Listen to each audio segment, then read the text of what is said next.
أعوذ بالله من الشيطان الرجيم. بسم الله الرحمن الرحيم.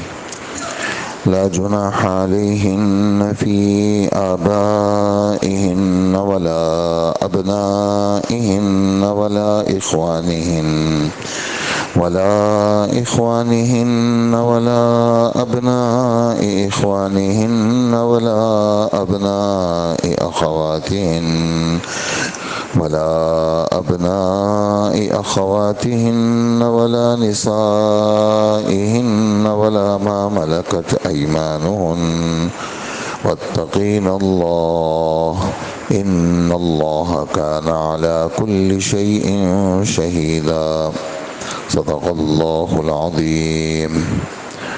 سورہ احزاب کی آیت نمبر 55 ہے. آپ حضرات کافی دنوں سے سن رہے ہیں اور اس کے روز نئے نئے مضامین آپ حضرات کے سامنے بیان ہو رہے ہیں.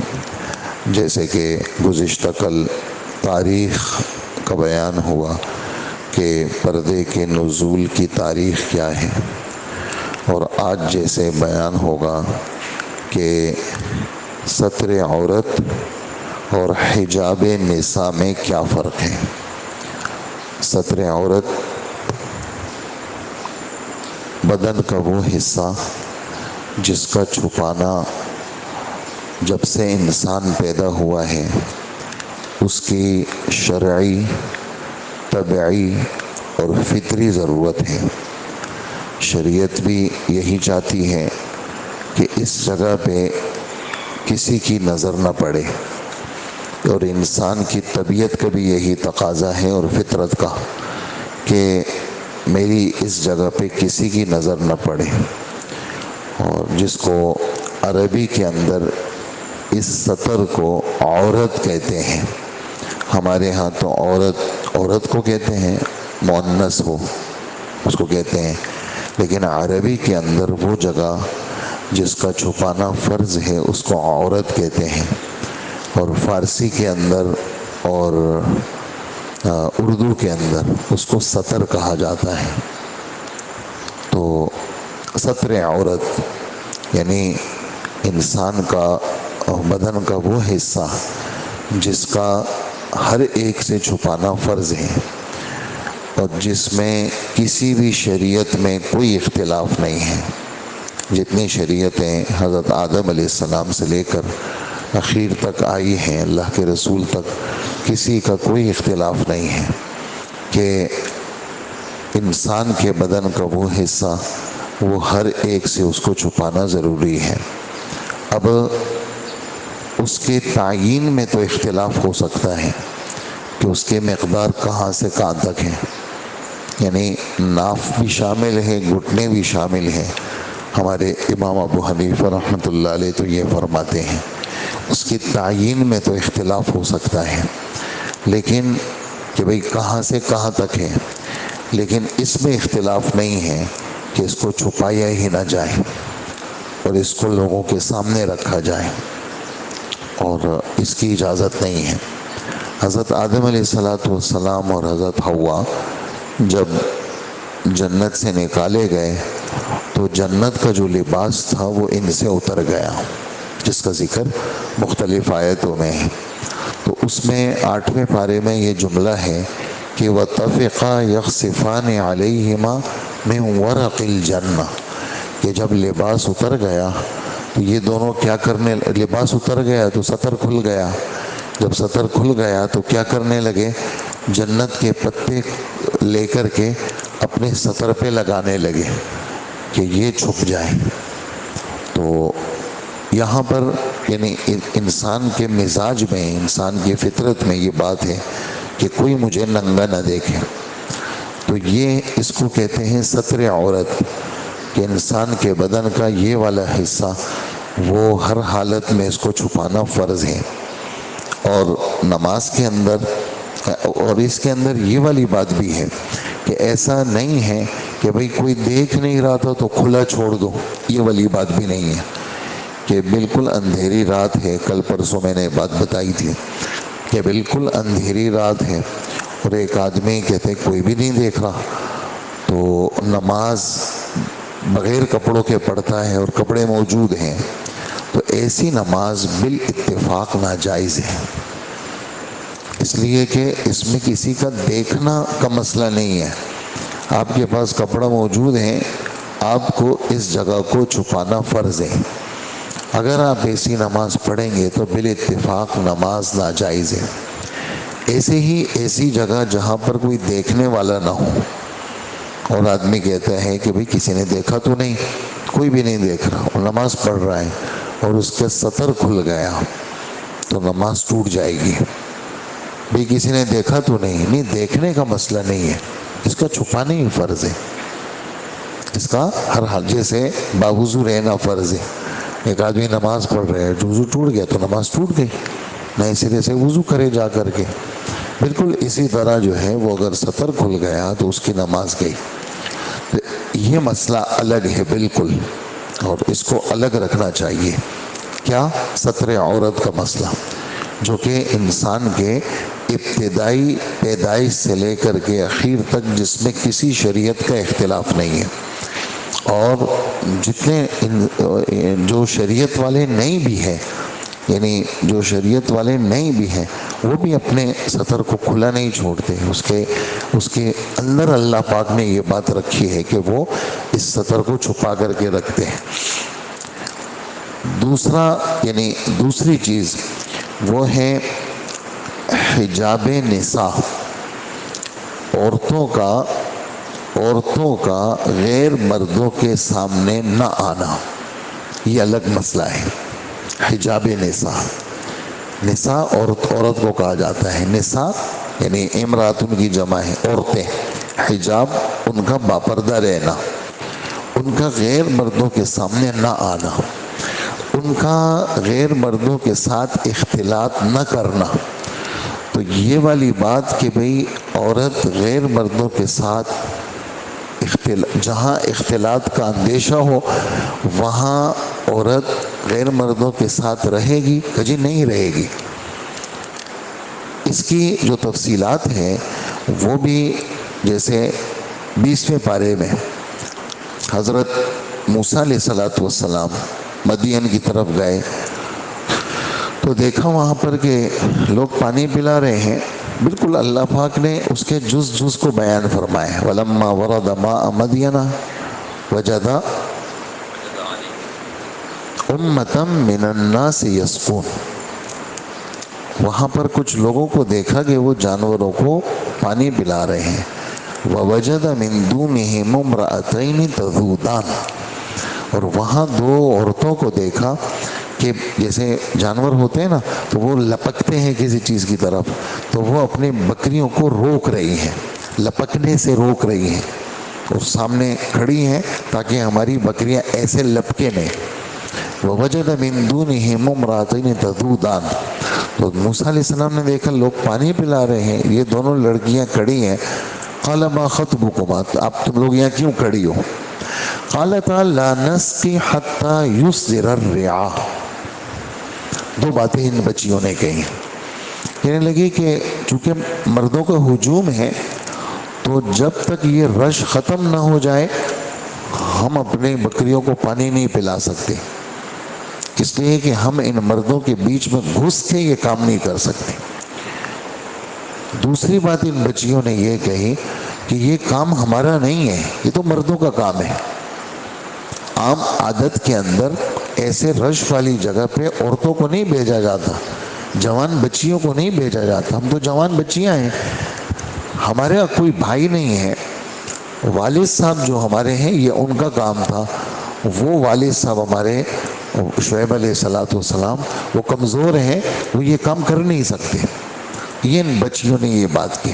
پھر حضرت موسیٰ علیہ السلام نے وہ پانی پلائی۔ یہاں یہ بات صرف بتانے کے لیے قصہ سنایا جا رہا ہے کہ اس زمانے میں بھی یعنی اس شریعت میں بھی اور عام شریف خاندانوں کے اندر بھی عورتوں کا مردوں کے ساتھ اختلاط گوارا نہیں ہے، عورتوں کا مردوں کے ساتھ اختلاط گوارا نہیں ہے۔ یہ عام یعنی یہ آسمانی باتیں ہیں، حجاب نساء۔ یہ جو بات ابھی چل رہی ہے ہمارے رب نے اس کو قرآن میں بیان کیا۔ اور ہمارا رب، یہ بات تھوڑی سی قانون والی بات ہے، ہمارا رب قرآن پاک کے اندر اگر پچھلی شریعتوں کی کوئی بات بیان کرتے ہیں اور ہمارے رب اس پر کوئی انکار نہیں کرتے کہ یہ تو وہاں تھا تم مت کرنا، ہمارے رب کوئی انکار نہیں کرتے، تو یہ ہمارے مذہب کا حصہ بن جاتا ہے۔ ہمارے رب آسمانی بات کسی بھی مذہب کی نقل کر رہے ہیں قرآن کے اندر، اور ہمارے رب نے یہ نہیں کہا کہ تم مت کرنا اس طرح، تو وہ ہمارے مذہب کا حصہ بن جاتا ہے۔ اس پر میں ایک مثال دوں گا تو بات اچھی طرح سمجھ میں آ جائے گی۔ وہ یہ ہے کہ تورات کا بیان ہے 6 پارے میں، انا انزلنا التوراۃ فیہا ھدی ونور، ہم نے آسمان سے تورات اتاری، اس میں ہدایت کا سامان تھا، نور کا سامان تھا۔ یحکم بہا النبیون الذین اسلموا للذین ہادوا والربانیون والاحبار بما استحفظوا من کتاب اللہ، کہ اس تورات کے احکامات کا فیصلہ کرتے تھے پیغمبر، اللہ والے، بزرگان دین، علماء کرام، وہ یہودیوں کے سامنے فیصلے کرتے تھے، اور یہ کہا جاتا تھا کہ بھئی اللہ سے ڈرو، اللہ کے غیر سے مت ڈرو۔ تو اسی تورات میں یہ اگلی آیت، اب یہ والی آیت اس سے اگلی آیت، وَكَتَبْنَا عَلَيْهِمْ فِيهَا أَنَّ النَّفْسَ بِالنَّفْسِ وَالْعَيْنَ بِالْعَيْنِ وَالْأَنْفَ بِالْأَنْفِ وَالْأُذُنَ بِالْأُذُنِ وَالسِّنَّ بِالسِّنِّ وَالْجُرُوحَ قِصَاص، ہم نے یہودیوں کے اوپر یہ حکم لاگو کیا کہ کوئی اگر کسی کو قتل کرے گا تو اس قاتل کو قتل کیا جائے گا، کوئی اگر کسی کی ناک کو کاٹے گا تو اس کاٹنے والے کی ناک کو کاٹیں گے، کوئی اگر کسی کے کان کو کاٹے گا اس کاٹنے والے کے کان کو کاٹیں گے، کوئی اگر کسی کے دانت کو توڑے گا اس دانت کے توڑنے والے کے دانت کو توڑیں گے، اور کوئی اگر کسی کو زخمی کرے گا تو اس سے بدلہ لیں گے۔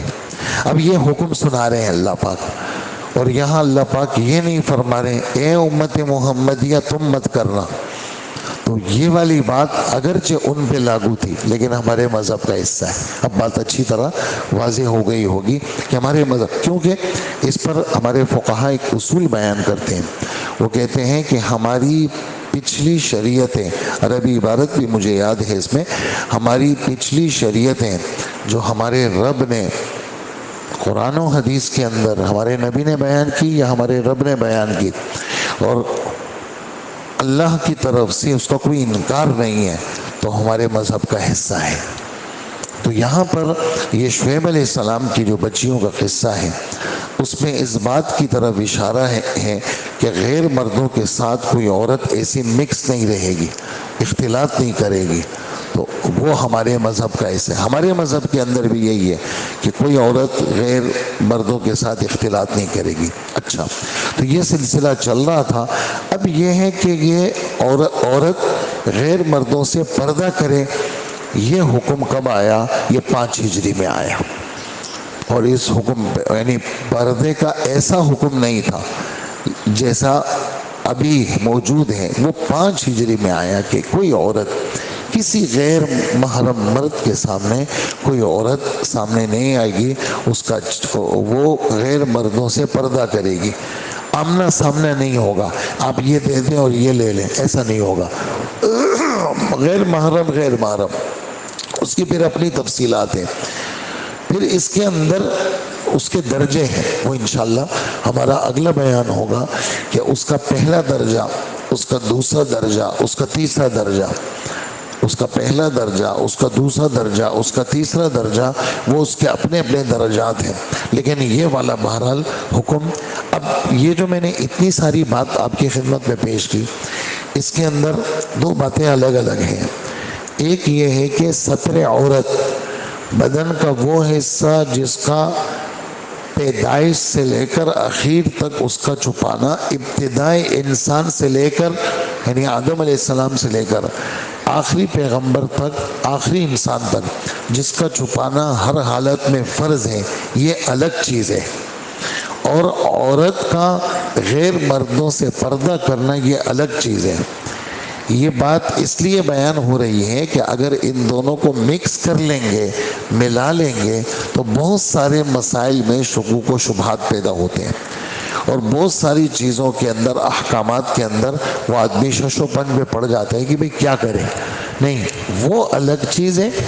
بدن کا وہ حصہ جو کسی کے سامنے کھولنا جائز نہیں ہے وہ الگ چیز ہے. اور عورت کا غیر محرم مردوں سے پردہ کرنا یہ الگ چیز ہے. اس میں ایک چھوٹی سی بات کر کے بات ختم کروں گا. یہ الگ چیز ہے کا کیا مطلب ہے کہ جیسے میں نے ابھی مثال دی آپ کو کہ سطر کا وہ حصہ اگر کوئی دیکھنے والا نہ بھی ہو، کھل گیا یا پہلے سے ہے اس نے کھولا ہوا ہے تو نماز نہیں ہوگی. لیکن عورت کا نماز پڑھ رہی ہے، عورت اس کا چہرہ کھلا ہوا ہے، نماز ہوگی، نماز ہو جائے گی. عورت کی یہ ہاتھ ہے دونوں اور وہ کھلے ہوئے نماز میں، نماز ہو جائے گی، نماز ہو جائے گی. عورت کے دونوں پاؤں ہیں قدمین، اس کو ہاتھوں پر قیاس کر کے دونوں پاؤں، دونوں ہاتھ اور چہرہ، دونوں پاؤں، دونوں ہاتھ اور چہرہ، اگر یہ کسی عورت کا نماز میں کھلا ہوا ہے تو نماز ہو جائے گی. اچھا، یہ جو عورت کے بال ہیں یہ سطر میں داخل ہے. اگر ان بالوں کا چوتھائی یا اس سے زیادہ کھل گیا تو نماز نہیں ہوگی. اسی لیے عورت اگر بالکل باریک لون کے دوپٹے میں، اور باریک دوپٹہ جس میں اس کے بال یوں چھلکتے ہوئے نظر آتے ہوں تو اس عورت کی نماز نہیں ہوتی. کیوں؟ اس لیے کہ اس عورت کے بال سطر میں داخل ہیں، اس عورت کی بال، لیکن اس کا چہرہ، اس کے ہاتھ اس میں نماز پر اثر انداز نہیں ہوگا. لیکن اگر اس چہرے کو غیر محرم مردوں سے چھپانا، اس کا کیا حکم ہے، وہ ہمارا آگے کا موضوع ہے. تو یہاں صرف آج کے درس میں اتنی بات سامنے آ گئی کہ ستر عورت الگ چیز ہے اور حجاب نساء کیا ہے، یہ الگ چیز ہے. اسی پر ہم اپنی بات ختم کریں گے. اللہ پاک عمل کی توفیق عطا فرمائے. الحمدللہ رب العالمین والصلاة والسلام علی نبینا محمد وآلہ واصحابہ اجمعین. اللہم انا نسألک علما نافعا ورزقا واسعا وشفاء من كل داء. اللهم احفظنا من بين أيدينا ومن خلفنا وعن يميننا وشمالنا ومن فوقنا ونعوذ بعظمتك أن نغتال من تحتنا.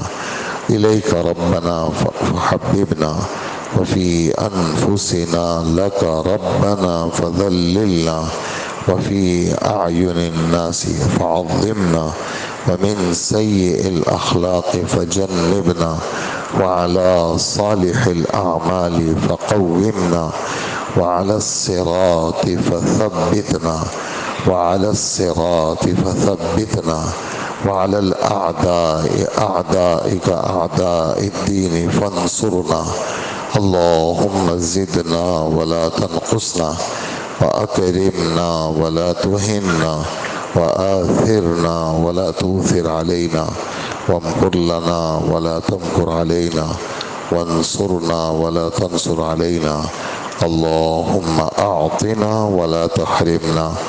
وصلى الله وسلم على نبينا محمد وآله وأصحابه أجمعين برحمتك.